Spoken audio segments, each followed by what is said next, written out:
علی قاسم با هدف حفظ عنعنه باستانی در تهیه نسخه های دستنویس قرآن هر حرف، آیت و صحیفه ها را با دقت و توجه خاص خطاطی می کند.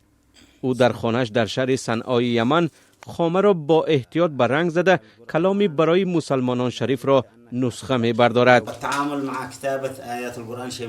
نوشتن نسخه قرآن عادی نیست. هر سوره باید با موازنت در جایش باشد. هر صحیفه و هر آیت باید در جای خود باشند و غیره. این تجربه اولین من است.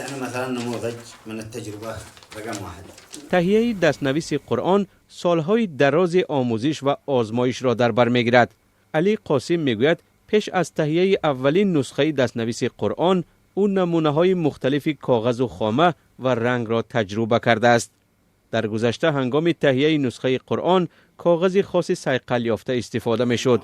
امروز تولید یا استحصال چنین کاغذ در سطح صنعتی راه اندازی شده است. این نوع کاغذ با استفاده از مواد خاص برای تهیه نسخه های قرآن استحصال می شود. حاضر این روند صنعتی شده است و کاغذ معاصر صیقل یافته امکان می دهد که متن در هر دو طرف کاغذ نوشته شود و رنگ طرف مقابل به چشم نخورد. فعلا نشر قرآن در مطبعه ها راه اندازی شده است، اما به گفته استاد علم خطاطی خالد الورد، هر فردی که خود را خطاط می شمارد از ابتدا آرزو دارد که روز خودش نسخه کامل کلام شریف را تهیه کند. در سالهای اخیر یعنی پیش از سالهای 2000 و بعد آن شماره معین خطاطان یمنی ظهور نموده است که کار همدیگر را تکمیل نموده از هنرشان افتخار دارند.